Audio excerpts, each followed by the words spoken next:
சப்பாத்தி, பூரி, இட்லி, தோசை, சாதம்னு எல்லாத்தோடையும் சாப்பிட்ற மாதிரி ஒரு சூப்பரான கொத்தவரங்காய் குருமா எப்படி செய்யலாங்கிறத இந்த வீடியோவில் நாம் பார்க்க போகிறோம். கொத்தவரங்காய் பிடிக்காதுன்னு சொல்கிறவங்க கூட கேட்டு வாங்கி விரும்பி சாப்பிடுவாங்க. அந்தளவு நல்ல சுவையாக இருக்கும் இந்த kurma. Hi friends, welcome to 90s chana channel. என்னோடய சேனலை ஃபஸ்ட் டைம் பார்க்குறவங்க சப்ஸ்கிரைப் பண்ணிவிட்டு பக்கத்தில் இருக்கிற பெல் பட்டன் அழுத்திக்கோங்க. இந்த குருமா செய்கிறதுக்கு ஃபஸ்ட்டு தேவையான அளவு கொத்தவரங்காய் எடுத்து கட் பண்ணி எடுத்துக்கலாம். நான் இப்போது கிட்டத்தட்ட ஒரு 100 கிராம் அளவு கொத்தவரங்காய் எடுத்து அதில் இந்த மாதிரி ஓரங்கள் 2 பக்கமும் கட் பண்ணிவிட்டு ஒரு கொத்தவரங்காயை ஒரு 2 பீஸாக கட் பண்ணி எடுத்து வச்சுருக்கேன். காயை ஃபஸ்ட்டே நல்லா கழுவிட்டு அப்புறமா அந்த மாதிரி கட் பண்ணி எடுத்து வச்சுக்கலாம். இப்போ தேவையான சில பொருட்களை மிக்ஸி ஜாரில் அரைச்சி எடுத்துகிட்டு வந்துடலாம். அதுக்கு இந்த சைஸ் ஸ்பூனில் ஒரு 5 ஸ்பூன் அளவு தேங்காய் துருவல் சேர்த்துருக்கேன். இது கூடவே ஒரு 2 ஸ்பூன் அளவு நிலக்கடலை சேர்த்துக்கலாம். கூடவே ஒரு 5 சின்ன வெங்காயம் தோல் நீக்கிட்டு சேர்த்துருக்கேன். ஒரு சின்ன துண்டு பட்டை, ஒரு கிராம்பு, ஒரு ஏலக்காய் சேர்த்துக்கலாம். கொஞ்சமாக இதில் கல்பாசி சேர்த்துக்கலாம். நான் இப்போ காமிக்கிறேன்ல, இந்த அளவு சேர்த்தா போதும். ஒரு 5-6 போல் புதினா இலைகள் சேர்த்துக்கலாம். இப்போ இது கூடவே ஒரு 3/4 ஸ்பூன் அளவு பெருஞ்சீரகம், அதாவது சோம்பு சேர்த்துக்கலாம். இப்போது இதில் தேவையான அளவு தண்ணி சேர்த்து நல்லா மையாக அரைச்சி எடுத்துகிட்டு வந்துடலாம். நான் இப்போது ஒரு 3/4 டம்ளர் அளவு தண்ணி சேர்த்து இந்த மாதிரி நல்லா அரைச்சி எடுத்துகிட்டு வந்திருக்கேன். இப்போ நம்ம குருமா செய்ய ஆரம்பிச்சிடலாம். அதுக்கு ஸ்டவ் ஆன் பண்ணி அடுப்பில் ஒரு குக்கர் வச்சுக்கலாம். அதில் ஒரு 2 ஸ்பூன் அளவுக்கு எண்ணெய் ஊற்றிக்கலாம். எண்ணெய் சூடானதும் ஒரு 1/4 ஸ்பூன் போல் மட்டும் சோம்பு சேர்த்துக்கலாம்.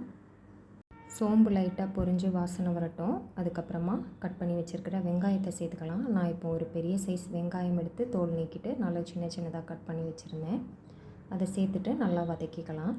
வெங்காயம் நமக்கு நல்லா கலர் சேஞ்ச் ஆகி வதங்கி வரணும். அது வரைக்கும் நல்லா வதக்கிக்கலாம்.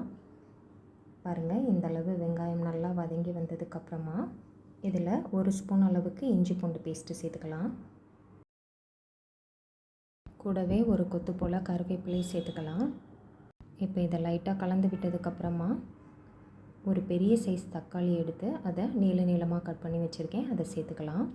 சின்ன தக்காளியாக இருந்தால் 2 தக்காளி கூட சேர்த்துக்கலாம். எந்த ஷேப்லனாலும் நமக்கு பிடிச்ச மாதிரி தக்காளியை கட் பண்ணிக்கலாம். இப்போ தக்காளி நல்லா வதங்கட்டும். இப்போ குருமாக்கு தேவையான அளவு உப்பு சேர்த்துக்கலாம். நான் இப்போ ஒரு 1/2 ஸ்பூன் அளவு கல் உப்பு சேர்த்துருக்கேன். உப்பு சேர்த்துட்டு தக்காளியை நல்லா வதக்கிக்கலாம். தக்காளி ஒரு பாதி வதங்கினதுக்கப்புறமா தேவையான மசாலா ஆட் பண்ணிடலாம். ஒரு 1/4 ஸ்பூன் அளவு மஞ்சள் தூள் சேர்த்துருக்கேன். கூடவே ஒரு 1/2 ஸ்பூன் அளவு மிளகாய் தூள் சேர்த்துக்கலாம். உங்களுக்கு காரம் எவ்வளவு தேவையோ அதுக்கேற்ற மாதிரி மிளகாய் தூள் சேர்த்துக்கோங்க. 1/2 ஸ்பூன் அளவு சீரகத்தூள் சேர்த்துக்கலாம். ஒரு ஸ்பூன் ஃபுல்லாக மல்லித்தூள் சேர்த்துக்கலாம். கலருக்காக ஒரு 1/2 ஸ்பூன் அளவு காஷ்மீரி மிளகாய் தூள் சேர்த்துக்கலாம். இது ஆப்ஷனல் தான், விருப்பம் இல்லைனா ஸ்கிப் பண்ணிடலாம். இப்போ இந்த மசாலாஸையும் வெங்காயம் தக்காளியோடு சேர்த்து நல்லா வதக்கிக்கலாம். தக்காளி நல்லா மசிய வதங்க தண்டியும் எல்லாத்தையும் நல்லா வதக்கிக்கலாம். இந்தளவு எல்லாத்தையும் சேர்த்து நல்லா வதக்குனதுக்கப்புறமா நாம் கட் பண்ணி வச்சுருக்கிற கொத்தவரங்காயை சேர்த்துக்கலாம். கொத்தவரங்காய் சேர்த்துட்டு எல்லாத்தையும் சேர்த்து ஒரு 1/2 நிமிஷத்துக்கு மட்டும் வதக்கிக்கலாம். கொத்தவரங்காயை சேர்த்து ஒரு 1/2 நிமிஷத்துக்கு மட்டும் வதக்குனதுக்கப்புறமா நாம் அரைச்சி வச்சுருக்கிற தேங்காய் பேஸ்ட்டை சேர்த்துக்கலாம். இப்போ இதையும் சேர்த்து நல்லா கலந்து விட்டுடலாம். இது எல்லாத்தையும் சேர்த்து ஒரு தடவை நல்லா கலந்து விட்டுட்டு ஒரு 1/2 நிமிஷம் மட்டும் அப்படியே கொதிக்க விட்டுடலாம். அப்புறமா மிக்ஸி ஜார் அலசி தேவையான அளவு தண்ணி சேர்த்துக்கலாம். நான் இப்போ ஒரு டம்ளர் அளவு தண்ணியை மிக்ஸி ஜார் அலசிட்டு சேர்த்துருக்கேன். சேர்த்துட்டு நல்லா எல்லாத்தையும் கலந்து விட்டுடலாம்.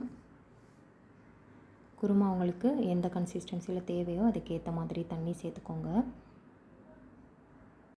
நான் இப்போது இன்னும் ஒரு 1/4 டம்ளர் அளவு தண்ணி சேர்த்துருக்கேன். தேங்காய் அரைக்கும்போது ஒரு 3/4 டம்ளர், இப்போது ஒரு 1/4 டம்ளர், மொத்தமாக நான் ஒரு 2 டம்ளர் அளவு தண்ணி சேர்த்துருக்கேன். இப்போ இதை எல்லாத்தையும் நல்லா கலந்து விட்டுட்டு குக்கர் மூடி போட்டு ஒரு 2 விசில் மட்டும் வச்சு எடுத்துக்கலாம். இப்போ 2 விசில் வச்சு அடுப்பு ஆஃப் பண்ணதுக்கப்புறமா கொஞ்சம் நேரம் கழித்து ஓப்பன் பண்ணலாம். பாருங்கள், இப்போ நமக்கு கொத்தவரங்காய் குருமா சூப்பராக ரெடியாக இருக்குது. இன்னும் ஒரு நிமிஷத்துக்கு மட்டும் நாம் திரும்ப ஸ்டவ் ஆன் பண்ணி இதை கொதிக்க விட்டுடலாம். குருமா ஒரு நிமிஷத்துக்கு கொதிக்கட்டும். நல்லா கரண்டி வச்சு மிக்ஸ் பண்ணி விட்டுடலாம். இப்போ உப்பு போதுமான்னு செக் பண்ணிவிட்டு உப்பு தேவைப்பட்டால் சேர்த்துக்கலாம். கொத்தவரங்காயில் நிறைய சத்துக்கள் இருக்குது. நிறைய பேர் ஆனால் இதை விரும்பி சாப்பிட்றதில்ல. இந்த மாதிரி குருமா செஞ்சு கொடுத்து பாருங்கள். கொத்தவரங்காய் பிடிக்காதவங்க கூட வேணும்னு கேட்டு வாங்கி சாப்பிடுவாங்க. அந்தளவு ரொம்பவே சூப்பராக இருக்கும்.